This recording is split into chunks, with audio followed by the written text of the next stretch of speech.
Lectura en voz alta, El infinito en un junco, parte 16. El drama de la risa y nuestra deuda con los vertederos. Una serie de crímenes sobrecogedores empiezan a sucederse entre los muros de una abadía medieval encaramada en las montañas italianas. El rastro letal de esas muertes conduce a la gran biblioteca monástica donde, oculto como un árbol en un bosque o un diamante entre cubitos de hielo, descansa un manuscrito por el que los monjes están dispuestos a morir y matar. El abad encomienda la investigación del escabroso asunto a un visitante de paso en el monasterio, Fray Guillermo de Bakersfield, que ha aprendido el oficio del interrogatorio ejerciendo de inquisidor religioso. Todo ocurre en el tempestuoso siglo XIV. El nombre de la rosa es una sorprendente novela negra ambientada en un mundo ritual, sigiloso y plagado de recovecos de un convento. Umberto Eco, jugando con los tópicos del género, en un guiño a los letraheridos de todas las épocas, sustituye la habitual femme fatale por un libro fatídico que tienta, pervierte y mata a quien osa leerlo. Y el lector se pregunta, claro está, qué peligrosos secretos oculta ese texto prohibido, del cual nos dicen que posee el poder mortífero de 100 escorpiones. ¿Un evangelio oculto y sedicioso? ¿Profecías catastróficas de algún Nostradamus medieval?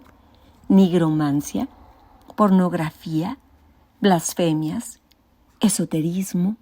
¿Misas negras? No, ninguna de esas menudencias. Cuando Guillermo de Bakersfield une las piezas del rompecabezas, averiguamos que se trata, oh cielos, de un ensayo de Aristóteles. ¿En serio? Alguien podría sentirse timado. Después de todo, Aristóteles no es precisamente un escritor radical ni alguien conocido por sus ideas subversivas. Hoy es difícil imaginar al teórico del justo medio, al enciclopedista minucioso, al fundador del Liceo, escribiendo un libro maldito. Sin embargo, Umberto Eco conjetura los peligrosos significados de una obra aristotélica que nunca leeremos, el Tratado Perdido sobre la Comedia, la legendaria segunda parte de la Poética, es decir, el ensayo que, lo sabemos por alusiones del propio Aristóteles, se adentraba en el universo revolucionario de la risa. Cuando nos acercamos al desenlace de El nombre de la rosa, topamos con una de esas típicas peroratas de asesino en serie. Los minutos de gloria de todo villano que se precie, durante los cuales, pudiendo liquidar al detective y ganar la partida, prefiere dedicarse estúpidamente a alardear de inteligencia.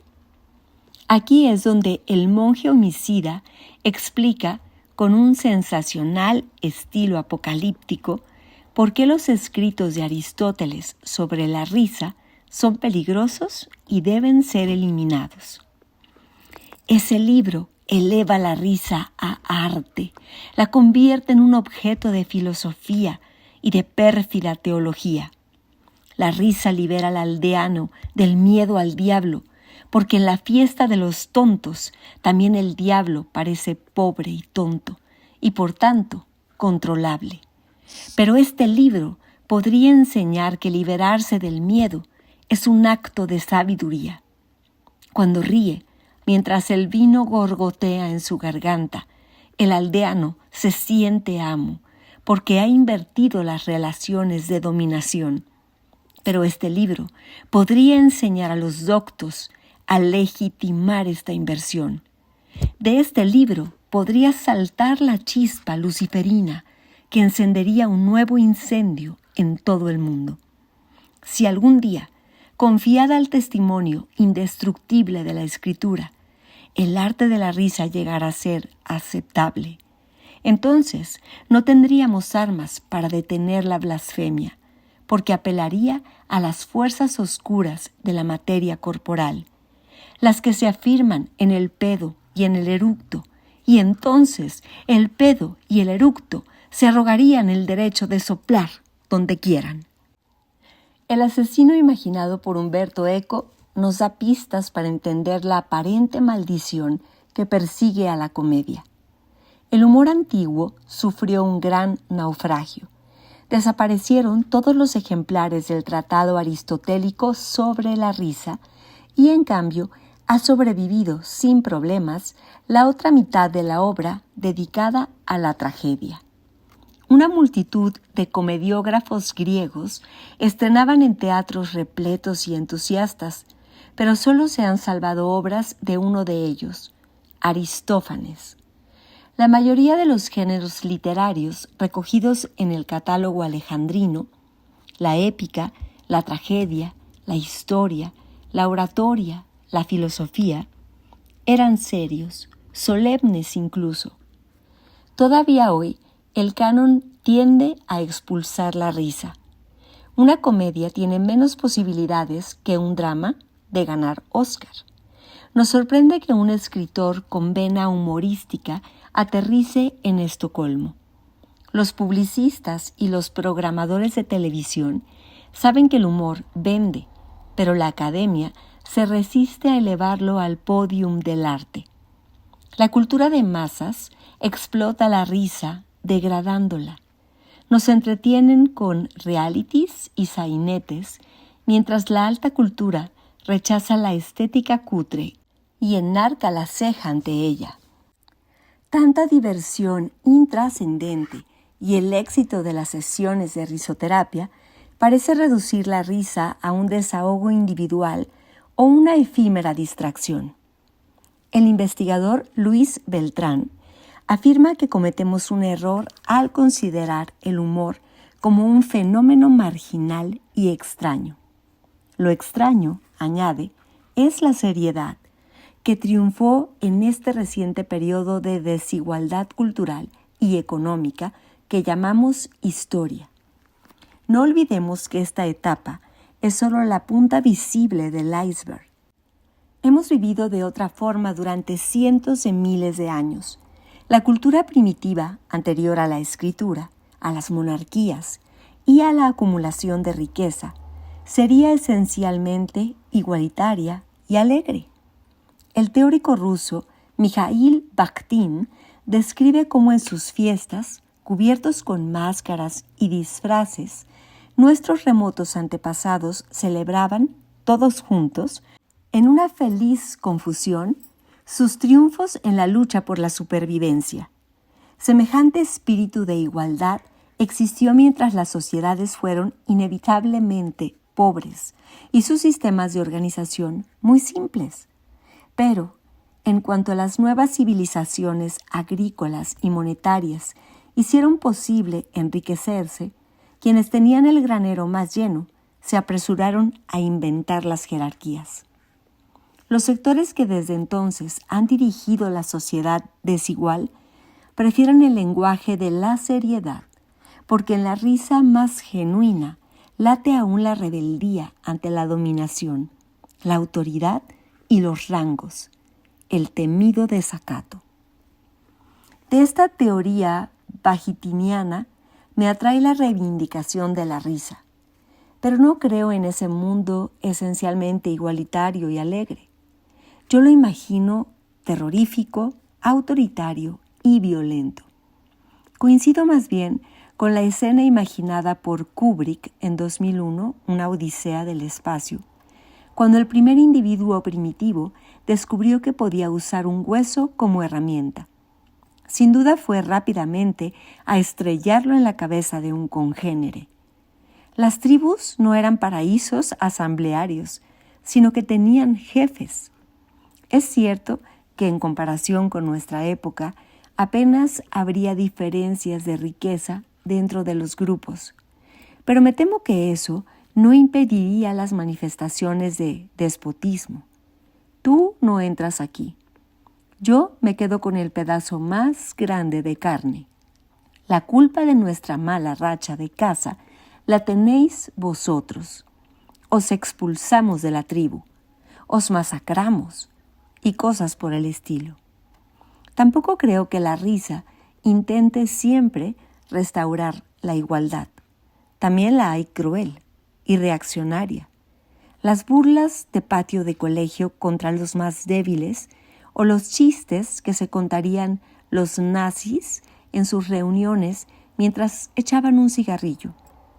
Y, sin embargo, existe un humor rebelde que desafía las relaciones de dominación, que resquebraja el aura de un mundo autoritario, que denuncia al emperador desnudándolo, como explica Milan Kundera en su novela La broma.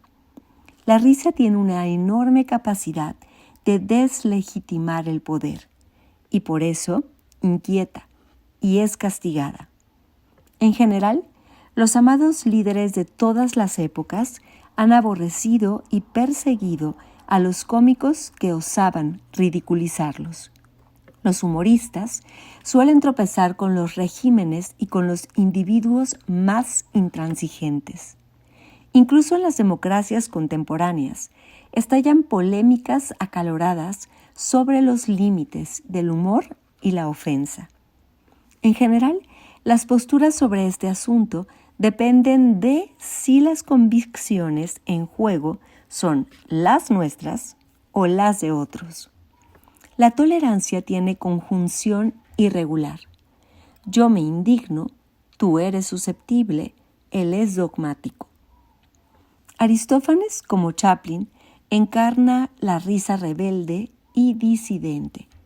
De hecho, siempre he pensado que el humor de ambos tiene un aire de familia. Una familia donde Charlie sería el primo bonachón y Aristófanes el abuelo sarcástico. A los dos les interesaba la gente corriente y vulnerable. Sus héroes nunca son aristócratas. Según la ocasión, Charlotte aparece como vagabundo, como preso fugado, como emigrante, como alcohólico, como parado o como famélico buscador de oro. Los protagonistas de las comedias de Aristófanes son tipos, hombres y mujeres, sin bienes ni nobleza, pícaros, agobiados por las deudas que trampean para no pagar impuestos, hartos de guerras, con ganas de sexo y fiesta, deslenguados, tal vez no hambrientos, pero siempre fantaseando con darse un buen atracón de lentejas, carne y pasteles. Charlotte simpatizaba con los huérfanos y las madres solteras. Se enamora de otras mendigas y en cuanto ve la ocasión, les propina una patada en el culo a los policías. Tiene el descaro de ridiculizar a los ricachones, a los grandes empresarios, a los agentes de inmigración, a los engolados militares de la Primera Guerra Mundial o al mismísimo Hitler. De parecida calaña, las criaturas de Aristófanes intentan detener la guerra mediante una huelga sexual. Ocupan la asamblea ateniense para decretar la comunidad de bienes, se mofan de Sócrates o se proponen curarle la miopía al dios de la riqueza para que reparta mejor los patrimonios. Después de una serie de desmadradas andanzas y chanchullos, todas las obras acaban en un banquete patagruélico, multitudinario y festivo. Tanto Aristófanes como Chaplin tuvieron problemas con la justicia. Las comedias de Aristófanes estaban plagadas de alusiones personales y caricatura política, como los guiñoles de la televisión. Desde el escenario, los actores hacían bromas con nombre y apellido, o más bien con nombre y patronímico, sobre las personas que seguían el espectáculo desde sus asientos. Se burlaban de alguien por legañoso y de otro por tacaño, por feo o por corrupto. La ciudad de Atenas, donde tenían lugar las representaciones, se consideraba la metrópolis del mundo y la ciudad más importante del planeta. pero con sus 100,000 habitantes, hoy nos parecería una pequeña capital de provincias. Allí todos se conocían y practicaban el deporte intemporal de la murmuración. Aristófanes se codeaba con sus conciudadanos en el ágora, donde se reunían por la mañana para comprar, despotricar contra los gobernantes, vigilar el prójimo y chismorrear. Congeniaba sobre todo con los grupos de conservadores nostálgicos del pasado y pocos amigos de las nuevas tendencias. Después, en el teatro, casi con la misma libertad de los mentideros callejeros, ponía en solfa a Pericles o apodaba el salchichero a otro líder político. Los intelectuales, los nuevos educadores y los ilustrados que confluían en Atenas le parecían simples botarates, pero les estaba agradecido por el juego que le daban para las comedias. Poblaba sus obras con personajes prominentes a los que obligaba a cometer los actos más ridículos. Utilizaba el lenguaje de la calle y del campo hasta que de pronto se lanzaba a parodiar las ampulosas frases de la tragedia o la épica. En palabras de Andrés Barba, daba respuestas materialistas a preguntas idealistas. Para nosotros, Aristófanes inauguró una nueva vía, establecida y creada a través de la magia del teatro, a la paz a través de la risa, a la libertad a través de la risa, a la acción política a través de la risa.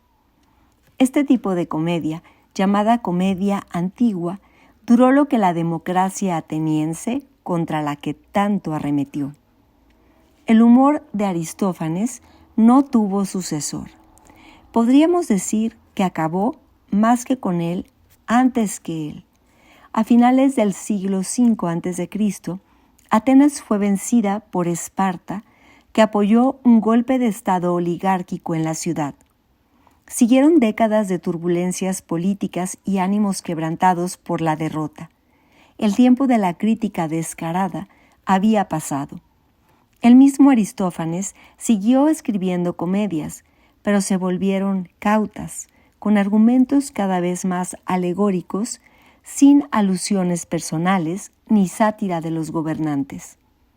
En la siguiente generación, los griegos fueron anexionados al imperio de Alejandro y a los reinos de sus sucesores. Aquellos monarcas no toleraban las bromas. Nació entonces la comedia nueva, sentimental, costumbrista, de enredo, el tipo de humor en el que pensaba Ortega y Gasset al escribir «La comedia es el género literario de los partidos conservadores». Por lo que sabemos, los ingredientes de las tramas eran repetitivos. Protagonistas jóvenes, esclavos marrulleros, encuentros inesperados, gemelos que se confunden, padres severos, prostitutas de buen corazón. El autor más conocido y más aplaudido de aquella época fue Menandro. Menandro es un caso único en la transmisión de la literatura antigua. Leído con entusiasmo durante largos siglos, acabó por desaparecer gradual pero completamente, hasta que los papiros egipcios nos devolvieron amplios fragmentos de sus comedias, solo conocíamos citas de sus piezas. Es el único autor esencial del canon que fue suprimido y extirpado de la tradición manuscrita. Forma parte del territorio arrasado de la comedia, donde tantos autores se han perdido. Hay una larga lista de nombres prácticamente mudos: Magnes, Mulo, Eúpolis, Cratino, Epicarmo, Ferécrates, un tal Platón, que no es el filósofo, Antífanes, Alexis, Dífilo, Filemón, Apolodoro. Aunque los escritores de la comedia nueva intentaban divertir al público de forma inofensiva, acabaron por molestar. Cuando la sociedad antigua se volvió más puritana, la inmoralidad de aquellos argumentos repetitivos empezó a ofender. Los jóvenes con gafas de juerga, las putas y los padres engañados no enseñaban nada edificante a las nuevas generaciones. En las escuelas, los maestros elegían solo máximas sueltas de Menandro o fragmentos seleccionados de sus obras, con cuidado de no socavar la moralidad de los inocentes alumnos. Y así, lentamente censuradas, sus palabras se perdieron, como sucedió con la mayor parte del humorismo antiguo. El monje destructor de El nombre de la rosa ha tenido muchos ayudantes a lo largo del tiempo. Aquí tropezamos con la paradoja y el drama de la risa. La mejor es aquella que tarde o temprano encuentra enemigos. Hablar de libros de texto es tan redundante como decir tabla de madera, salir al exterior, desenlace final o crueldad innecesaria. A pesar del superfluo desdoblamiento, todos entendemos a qué se refiere la expresión, a los libros orientados a la enseñanza. Los griegos ya los conocían y tal vez los inventaron. En ellos recopilaban pasajes literarios para dictados, comentarios y ejercicios de escritura. Este tipo de antologías jugaba un papel muy importante en la supervivencia de los libros, porque la gran mayoría de las obras llegadas hasta hoy fueron, en un momento u otro, textos escolares. Los afortunados niños de la globalización helenística que podían permitirse estudiar más allá de los rudimentos básicos, recibían una educación esencialmente literaria.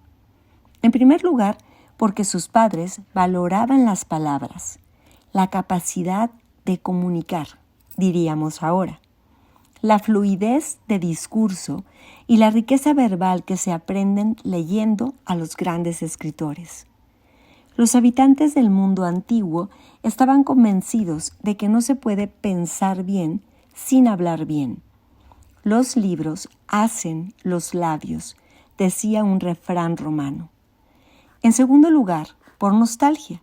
Tras los pasos de Alejandro, muchos griegos se habían instalado en territorios ignotos, desde el desierto de Libia hasta las estepas de Asia Central. Allí donde aparecían y se afincaban griegos, ya fuera en las aldeas del Fayum, Babilonia o Susiana, enseguida asentaban sus instituciones, sus escuelas primarias y sus gimnasios. La literatura ayudaba a los emigrados a mantener un lenguaje común, un sistema de referencias compartidas, una identidad. Era el instrumento más seguro de contacto y de intercambio entre los griegos dispersos por la vasta geografía del imperio. Extraviados en la inmensidad, encontraban una patria en los libros. Y no faltaban los indígenas que querían medrar adoptando la lengua y la forma de vida griega. Quien mejor resumió el nuevo concepto de ciudadanía cultural fue el orador Isócrates. Nosotros llamamos griegos a quienes tienen en común con nosotros la cultura, más que a los que tienen la misma sangre. ¿Qué tipo de educación recibían aquellos griegos? Un baño de cultura general. A diferencia de lo que nos sucede a nosotros, no les interesaba en absoluto especializarse. Menospreciaban la orientación técnica del conocimiento. No estaban obsesionados por el empleo. Después de todo, para trabajar ya tenían a los esclavos. Todo el que podía permitírselo evitaba aprender algo tan envilecedor como un oficio.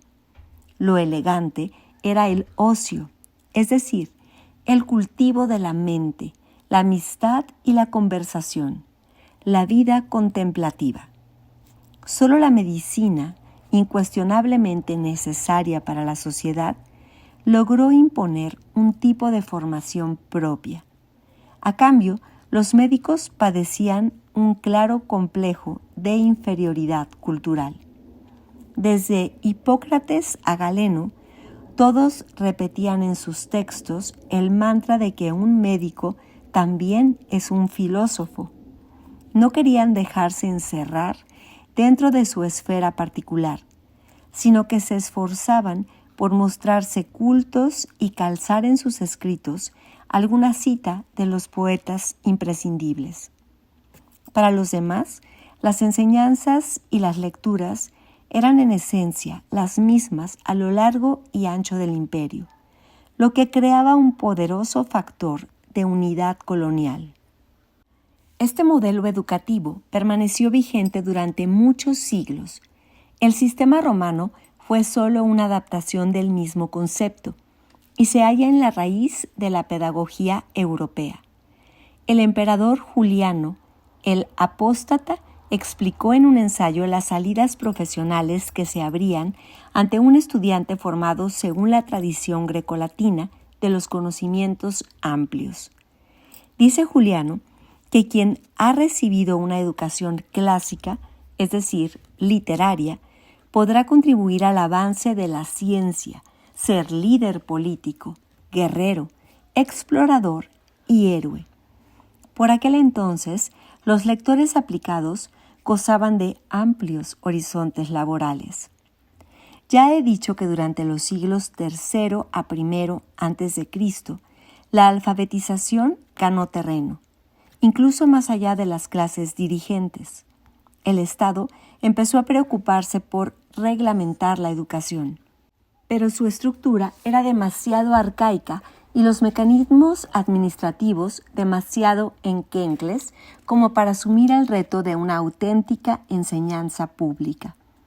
Los establecimientos educativos se incluyeron dentro de las competencias municipales y las ciudades recurrían a la generosidad de los benefactores, ellos los llamaban evergetes, para financiar este y otros servicios de interés general. La civilización helenística, como después la romana, fue esencialmente personalista y liberal. Por aquel entonces abundaban los Bill Gates, que exhibían el músculo de sus enormes fortunas, haciendo donaciones para obras públicas, caminos, escuelas, teatros, baños, bibliotecas o salas de conciertos, y financiando los gastos de las fiestas patronales. El evergetismo se consideraba una obligación moral de la gente rica, especialmente cuando aspiraban a cargos políticos.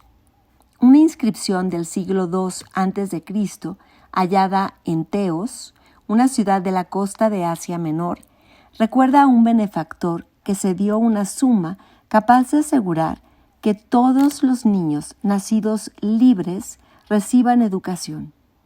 El donante dejó establecido que se contrataría a 3 maestros, uno para cada grado de instrucción, y además especificaba que los 3 debían enseñar a niños y niñas.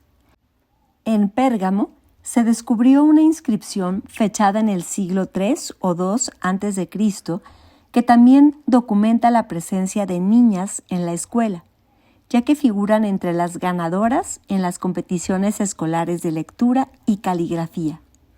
Me gusta imaginar a esas chiquillas mientras dibujaban las letras con gesto serio, con la lengua asomándoles entre los labios entreabiertos, a punto de conseguir uno de los primeros premios de la historia para niñas.